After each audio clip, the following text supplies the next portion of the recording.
All dear aspirants and warmly welcome है आप सभी का आईएफएस की शानदार प्लेटफॉर्म के ऊपर। तो आज मैं आप सभी लोगों को सोनीपत के एक ऐसे कैंडिडेट से मिलाऊंगा जिन्होंने जो है सीएसआईआर नेट जैसी टफेस्ट एग्जाम में एक बेहतरीन रैंक को जो है हासिल किया है। अब ये जो जर्नी है ये शुरू हुई थी बचपन से। बचपन में पढ़ते पढ़ते हायर स्कूल हो गया, फिर मेडिकल की जैसे सभी लोग प्रिपरेशन करते हैं उन्होंने भी की, बस फेलर की वजह से उन्होंने सीधा एडमिशन ले लिया बीएससी में। फिर बीएससी को क्लियर करने के बाद उनको जो है आईआईटी जाम का ख्याल आया, फिर उन्होंने आईआईटी जाम बीटी का एग्जाम भी दे दिया, उसको अच्छे से क्वालिफाई भी कर लिया। बट खैर अभी एमएससी हो रही थी तो फिर याद आई सीएसआईआर नेट की, और अब जो आंखें थी वो बनने वाली थी साइंटिस्ट का ख्वाब देखने लगी थी।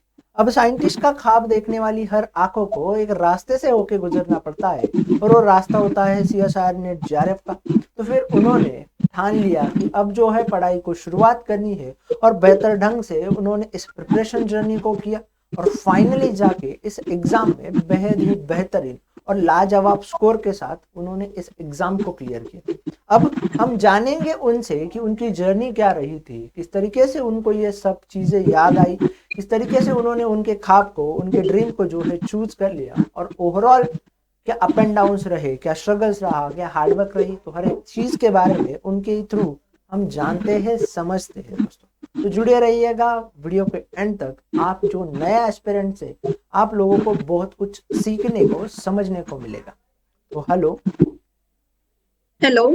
Good afternoon sir. Good afternoon. थोड़ा अपने बारे में बताइए, हमें इंट्रोड्यूस कीजिए।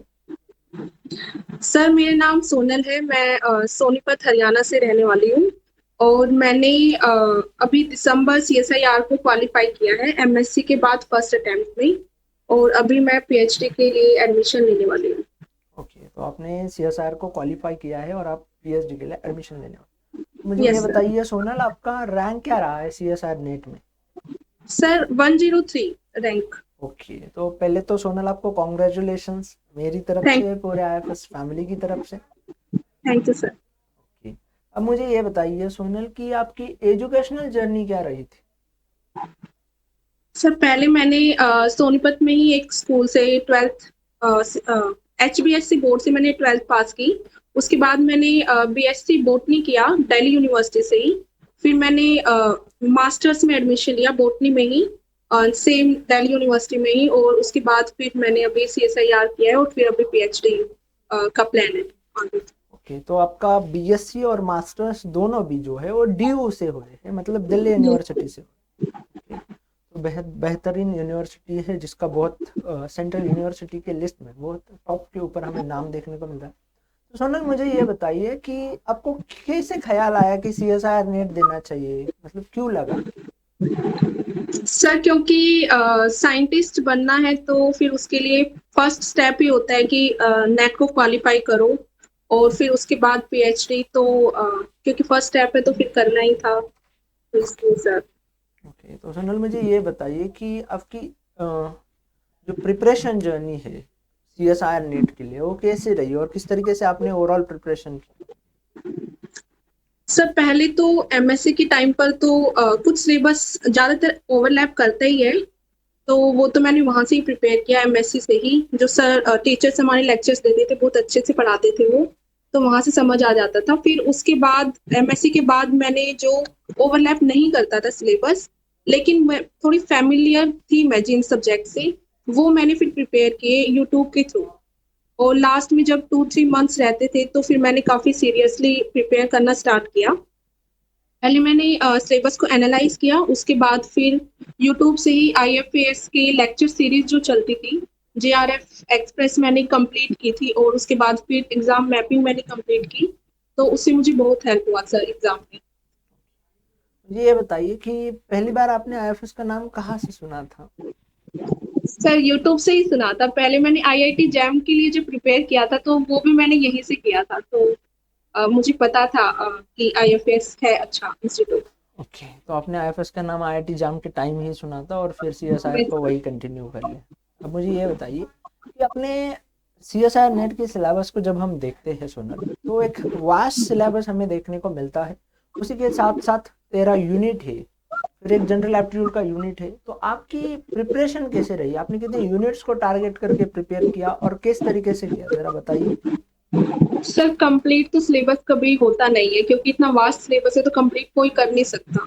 तो मैंने 7 to 8 यूनिट्स ही कंप्लीट अच्छे से प्रिपेयर की थी, जिसमें से 2 से 3 यूनिट तो हम सबको आते ही होती है, जो बहुत कॉमन होती है, हमने बीएससी एमएससी में पढ़ी होती है, तो वो तो कर ही ली। फिर उसके बाद जो जिसमें से ज्यादा जो वेटेज ज्यादा रखती है, जैसे बायोकेमिस्ट्री है, सेल बायोलॉजी, मोलिकुलर बायोलॉजी, जो ज्यादा वेटेज रखती है, फिर उसके बाद मैंने उनको किया।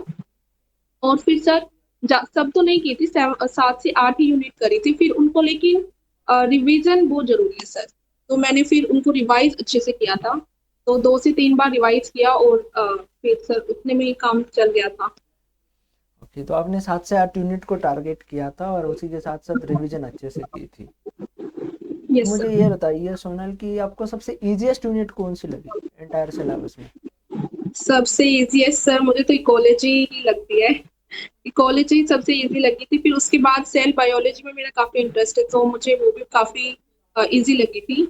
और सेल सिग्नलिंग भी मैंने बहुत अच्छे से किया था, विशाल सर के मैंने लेक्चर लिए थे, वो काफी अच्छे से समझाते हैं, तो वो भी मेरी अच्छे से प्रिपेयर हो गई थी। आपने सेल बायोलॉजी को किया था, सेल सिग्नलिंग एंड इम्यूनोलॉजी को किया था, मतलब बहुत अच्छे अच्छे तरीके से पढ़ा था। अब मुझे ये बताइए सोनल कि आपने जैसे इजी यूनिट की तो बात कर ली, अब सबसे हार्ड और कॉम्प्लेक्स यूनिट आपको कौन सी लगी थी। कॉम्प्लेक्स सर बायोकेमिस्ट्री ही सबसे ज्यादा मुझे, क्योंकि इसमें न्यूमेरिकल्स होते हैं तो उनसे बहुत डर लगता है, तो न्यूमेरिकल्स के लिए मुझे बायोकेमिस्ट्री और जेनेटिक्स काफी मुझे मुश्किल लगती थी। पर उसके फिर मैंने इम्पोर्टेंट कॉन्सेप्ट्स तो कर ही लिए थे, क्योंकि वो इम्पोर्टेंट भी है, तो इम्पोर्टेंट यूनिट है, तो इससे फिर उसको आधा तो मैंने प्रिपेयर किया था पर कंप्लीट नहीं किया था। ओके, तो आधा पूरा किया था, बाकी कंप्लीट नहीं किया।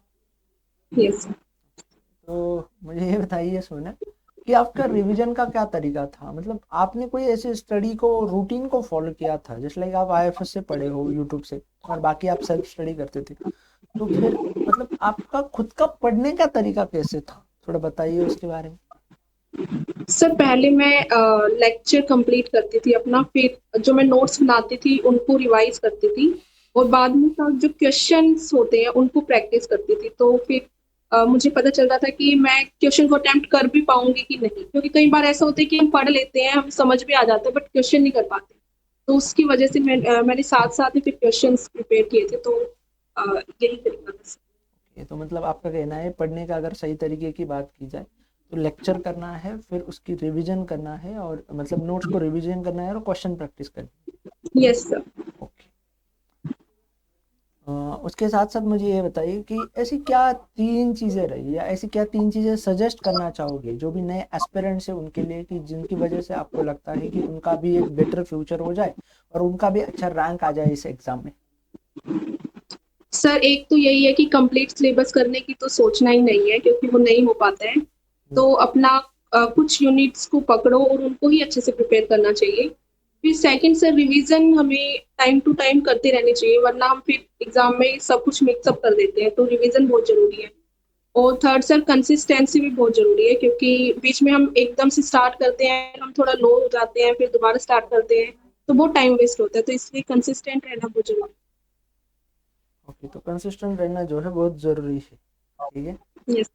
मुझे एक बताइए और कि आप ऐसा कोई स्टडी रूटीन नए बच्चों के लिए सजेस्ट करना चाहोगी जिसकी वजह से आपको लगता है कि अगर ऐसा आइडियल रूटीन बच्चे फॉलो करते तो उसका ज़रूर हेल्प होती।